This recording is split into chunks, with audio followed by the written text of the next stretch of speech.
فلسطین کې ورشه وګورئ، تاسو وګورئ د فلسطینیانو اوس هم حال وګورئ. مونږ دلته دعاګانې ورته کوو چې خدای فلسطین مسلمانانو له برې ورکړي. تاسو هم کوئ، مونږ یې ټول مسلمانان یې کوي، زړه م پې دردېږي. لیکن تاسو په میډیا باندې او په اخبارات او په رسایلو کې اوس هم وګورئ نو د هغې جینکې اوس هم په پتلون کې ګرځي. دا داسې که نه ده؟ اوس هم خدای ته توبه ونه وباسي، د خدای د قهر په لپیټ کې دي. او د خدای او د رسول وینا څه ده؟ رب العالمین او د هغه د رسول وینا دا ده چې چېرته چا باندې عذاب راځي دا رده د عمل د وجې نه راځي. ډېرې د خپل عمل نه توبه وباسي نو د خدای عذاب به ختم شي. که مونږ درها دعاګانې م کوو، که مونږ زرها لګیا یو د خدای په در کې جاړو، خو چې کوم قوم خدای نیولی دی جړا غلم پکار ده. د یونس علیه السلام د قوم په سر عذاب راغی، د قرآن وینا او خدای ته میدان ته ووتل او جلی جوړه کړه او چغې جوړې کړلې، رب العالمین ته هغه راغلی عذاب ختم. زمونږ د دې وطن یو ډېر لوی عالم دی مولانا شیر علي شاه صاحب. زما د والد صاحب سره ډېر نږدې تعلقات دي. هغه د دې بیت المقدس سفر کړی دی او یو خط ته هغه راغلی او په الحق رساله کې شایع شوی دی ډېره زمانه مخکې. او وایي چې زه کله لاړم بیت المقدس ته، دا لا د اسرائیلو په قبضه کې بیت المقدس نه دی راغلی، ګیر چاپېر علاقې د یهودیانو دي، خو بیت المقدس لا د مسلمان په قبضه کې دی. وایي زه چې لاړم بیت المقدس ښار ته، نو ما د ښار د جومات سره خوا کې هوټل کې کمره ونیوه. په دې خیال مې ونیوله چې یاره زه سهار وختي پاسم او په دې جومات کې په لومبي صف کې مونځ وکړم. دا چا دا خواهش بیت الله ته هم سړی لاړ شي، کوشش کوي چې د بیت الله سره خوا کې لومبي صف کې ما مونځ وکړم. وایي وختي پاسېدم. وایي چې وختي پاسېدم جومات ته ورغلم، د جومات دروازې ته چې ورنږدې شوم دروازه بنده ده، مرکزي دروازه. ساعت تیریږي او رڼا خورېږي او دروازه نه لرې کېږي. بلې له ورغلم، بلې له ورغلم، ټولې دروازې بندې. هغه کې مې سودا شوه چې د جومات کې مونځ کېږي او که نه کېږي. چا نه مې تپوس وکړ چې دا جومات دا دروازه کومه یوه ده؟ وایي چې مولانا صاحب هغې دروازې له ورشه، اوس به امام صاحب راشي دا دروازه به کولو شي. وی لږ ساعت انتظار مې وکړ، یو ګاډی راغی، اوږد موټر راغی او د هغې نه یو سړی راکوش. د جومات سره خوا کې د ګاډو د درولو ځای و، هغې کې ګاډی درول او چې کوم سړی ته راکوس شو سګرټ یې په لاس کې دی، سر یې سرتور دی، ګیره هم خریلی ده او برېت یې هم خریلی دی، مکمل سونا مونا چې څه ته وایي، ګیره او برېت او سر ټول خریلی او لاس کې سګرټ دی او دغه پتلون د غاښې پرتوګ یې اچولی. د ګاډي نه راکوز شو، چابیان یې راویستې او جومات دروازه یې کوله. وایي ما ته هم داسې نیغ نیغ وکتل.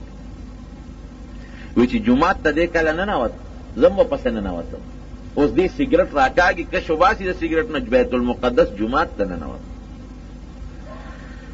حیران خو شوم چې خدایه د جومات خادم ته وګوره، ځکه دروازه خو چې څوک پلوي خدمتګار او د هغه کمبخته نو دا سګرټ خو بار وغورځوه، لا نور څه نه نیم خبر.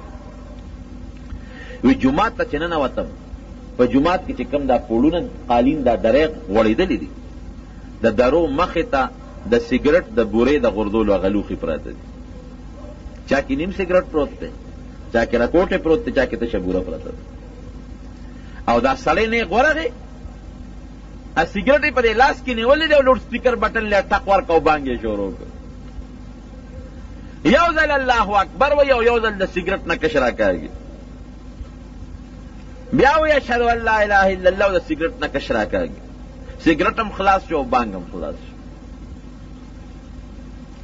وایي زه کېناستم او ډېر پریشان یم چې خدای د هغه جومات ته چې یو وخت زمونږ قبله وه، چې د پاسه 14 میاشتې نبي کریم صلی الله علیه وسلم سره صحابو نه دې ته مونځ کړی او اوس هم د هغه جومات په فنا کې د هغې خوا کې د مقدسو او د لویو اکابرو او یو پیغمبرانو قبرونه دي او یا پیغمبران محوی خواب دیدل.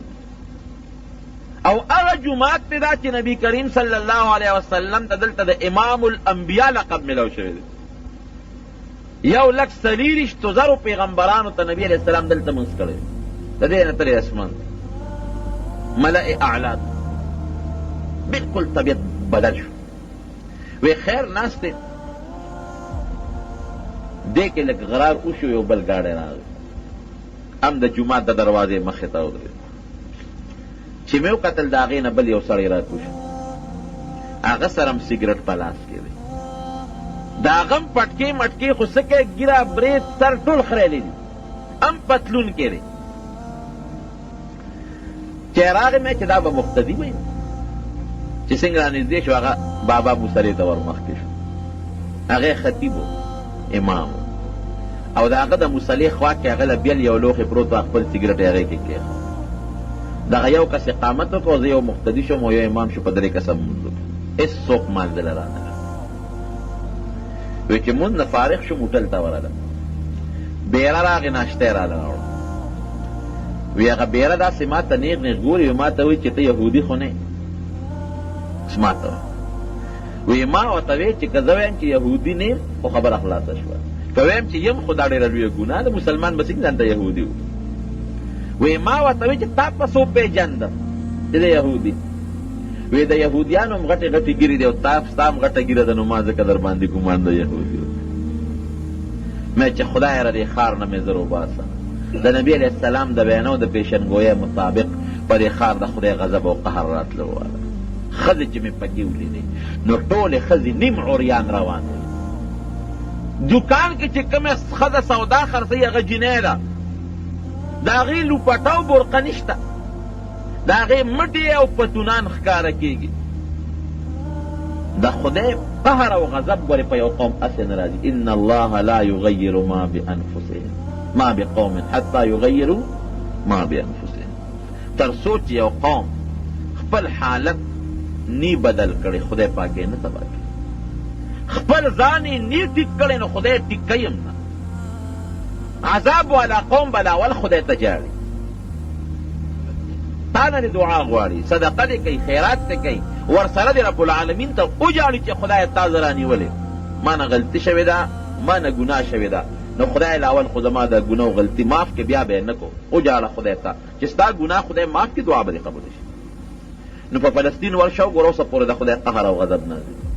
ډېر مخکې اخبار کې ما یو فوټو کتو، څو کاله مخکې اخبار مې کتای کې یو فوټو او هغې ته اعلان دې لیکلي چې یو فلسطینی جینۍ په کاڼي باندې غزار کوي. لکه اخبار والا هغه فوټو کې دا خول چې دا یو مجاهده جینۍ ده او تاسو ته پته نه لګي چې اوس هغې هغه خودکش حملې جینکۍ لګیا دي حملې کې. قسم دې اوس مې هغه منظر یاد دی، دا هغه جینۍ هغه فوټو ته چې ما وکتل نا په پتلون کې مټې دومره ښکاره. نو ما وی خدای پاک به زموږ دعاګانې د دې قوم په حق کې څنګه قبولې کړي. څومره فحاشي عریانیت او بېدیني چې د ښځو نه خورېږي. دا ښځې د سړو دپاره د ګناه جالونه دي، نبي علیه السلام فرمایي حبایل الشیاطین یې ورته ویلي. د ښځې په ذریعه باندې شیطان د سړو ښکار کوي، څومره چې دا سړي ناروا کوي او حرامو کې مبتلا دي. دې کې ګورئ که تاسو اندازه ولګوئ نو 50-60% به د ښځو کردار وي. جامه به ترې غواړي، هغه جامه به د سړي په وس کې نه نو په حرامو به مجبوره شي. ښه کور به ترې غواړي، به د سړي په وس کې نه نو په حرامو به مجبوره شي. ښه خواهشات به ترې غواړي او د دنیا آرایش سامان به ترې غواړي، د سړي په وس کې به غني، په حرامو به مجبوره شي. دنیا دې ښځه ده، د ښځې مکر او فریب او دجل او لوی لوی خلق.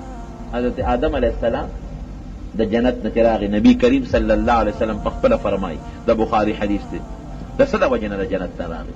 د حضرت حوا رضی الله تعالی، اگر چې د خدای طرف یو مقدره حدیث کې راځي لولا حوا لم تخن انثى قط، حدیث کې راځي. د هغې نه پس تاسو اندازه ولګوئ د بني اسرائیلو حالات وګورئ. لوی لوی اکابر او اولیاء د ښځو په ګرفت کې راغلي، لوی لوی اکابر. بني اسرائیلو کې یو نیک سړی تیر شوی، یو بزرګ انسان، هلته د دې ښځو مکر او فریب درته ښیم. دې دپاره درته وایم چې تاسو د خپلو خویندو میندو د دې ښځو اصلاح وکړئ او د مکر او د فریب او د ډېرو مشورو نه به یې ځان ساتئ. یو ډېر لوی بزرګ تیر شوی دی، هغه ته الهامن یا د پیغمبر په وساطت خدای پاک دا خبر اړه ته واچوله چې ستا به